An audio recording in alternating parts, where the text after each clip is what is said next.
Halo. Perkenalkan, nama saya Farid Azifar.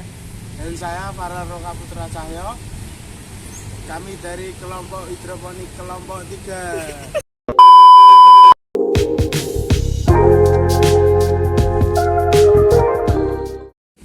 Halo teman-teman, saya dari kelompok 3 Jihan Kairi Saramadila, nomor presensi 17. Yuk. Assalamualaikum warahmatullahi wabarakatuh. Halo teman-teman, perkenalkan saya Kakak Putra. Saya dari 10 KBBS 2. Saya nomor presensi 18.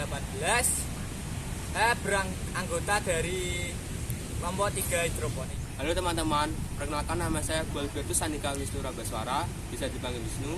Saya dari kelompok hidroponik. Perkenalkan, nama saya Farid Azifar, nomor presensi 13 dari kelompok 3.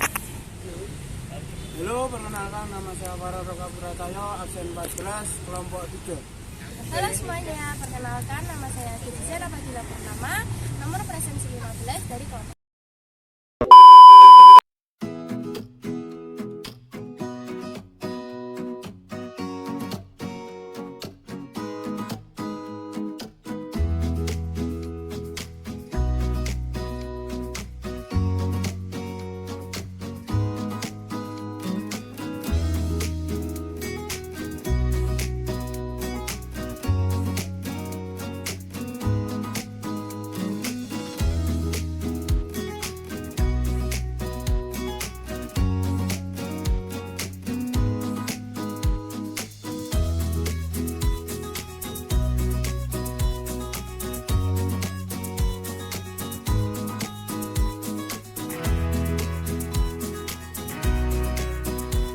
Bahan dan alat yang diperlukan seperti tisu, vitamin A dan B, pisau, dan biji kangkung. Sedangkan untuk membuat wadah, kami menggunakan ember, keranjang, dan tali rafia. Dalam hari penanaman, terdapat 3 wadah yang akan menjadi media tumbuh biji kangkung.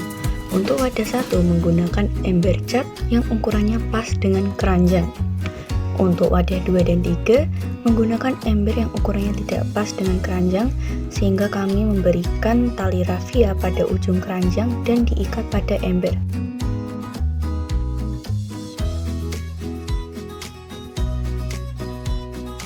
Pada hari penanaman, langkah yang kami lakukan adalah mengisi masing-masing ember dengan air sebanyak 3 liter.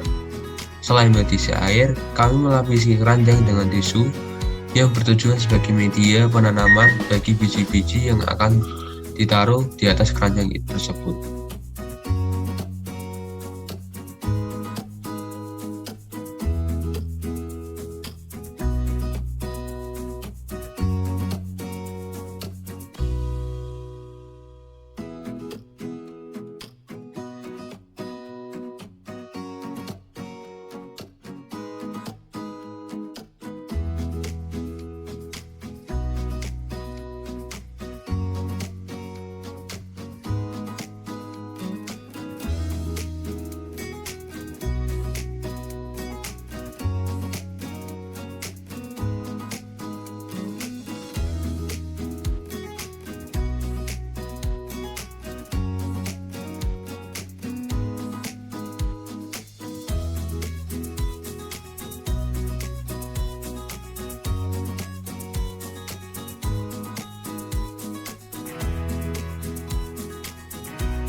Pada hari pertama setelah penanaman, tanggal 31 Juli, dapat dilihat biji belum terbuka. Dalam hal ini sudah nampak kegagalan pertumbuhan karena seharusnya pada hari pertama biji sudah terbuka.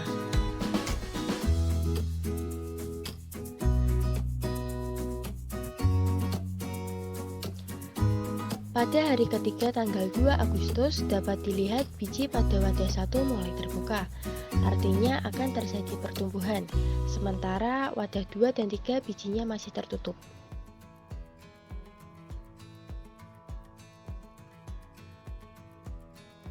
Pada hari keempat atau 3 Agustus, biji pada wadah pertama mulai tumbuh, sementara wadah kedua dan ketiga baru terbuka.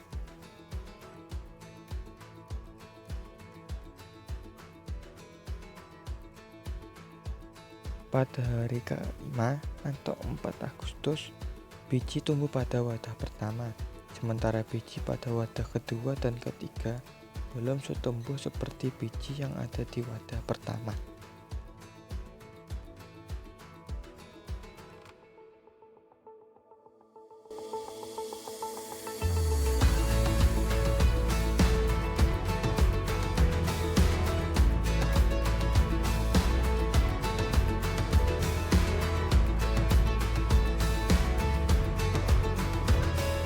Pada hari ke-6, pada tanggal 5 Agustus, bentuk biji tampak sama seperti hari ke-5, menandakan biji pada wadah 1 berhasil tumbuh, sedangkan pada wadah 2 dan 3, sedikit yang tumbuh dan sisanya berjamur. Pada hari ke-8, 7 Agustus, biji wadah 1 bertumbuh setinggi 6-8 cm, sedangkan pada wadah 2 dan 3, hanya beberapa biji saja yang mulai tumbuh. Pada hari ke-9, 8 Agustus, bentuk tanaman nampak sama seperti hari ke-6.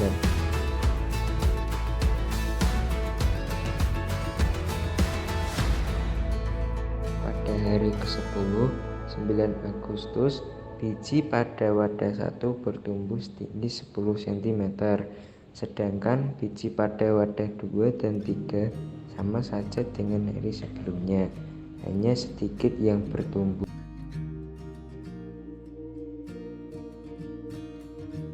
Pada hari ke-12, yaitu pada tanggal 11 Agustus, biji pada wadah 1 dan 2 diberikan vitamin A dan B sebanyak 3 tutup botol aqua per 3 liter air.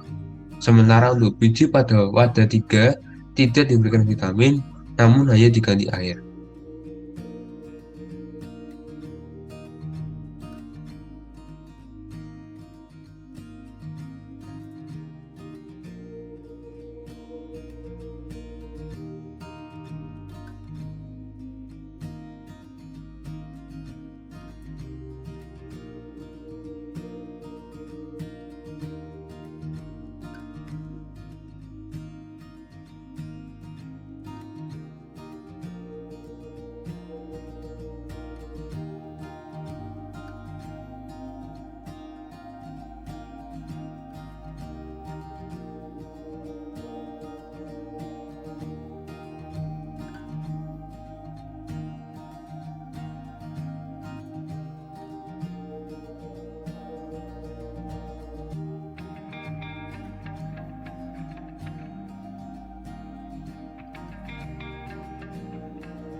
Pada hari ke-16, yaitu pada tanggal 15 Agustus, biji pada wadah 1 tidak bertumbuh dan tetap pada ketinggian 10 cm. Sedangkan untuk biji wadah 2 sama dengan wadah 1. Namun sayangnya biji pada wadah 3 sudah mulai layu. Pada hari ke-18 atau 17 Agustus, biji tidak bertumbuh dan layu. Tanaman kami mati pada hari ke-18. Kegagalan panen diakibatkan karena beberapa faktor seperti kualitas biji yang berumur 2 tahun, media tanam yang seharusnya menggunakan arang sekam, dan kelembapan, yaitu wadah yang kurang tertutup seperti wadah 2 dan 3.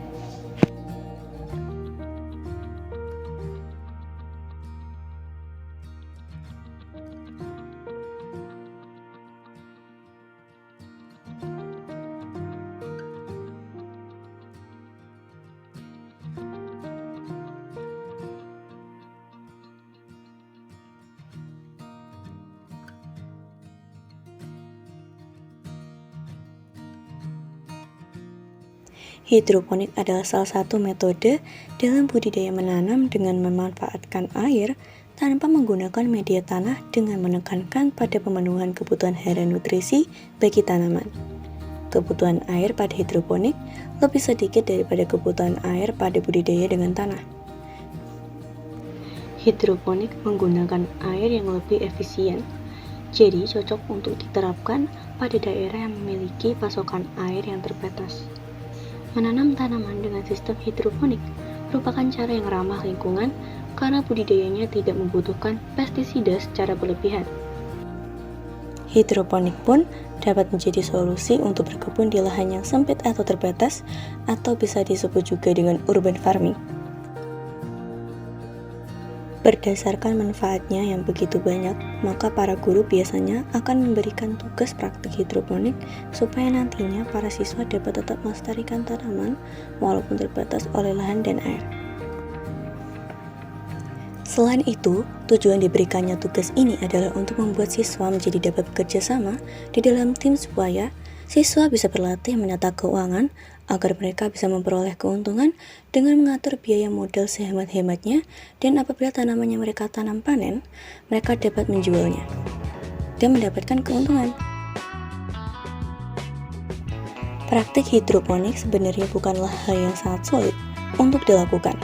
Kita hanya tidak perlu lalai saat praktik membuat hidroponik. Namun sayangnya kelompok kami mengalami kegagalan penanaman hidroponik.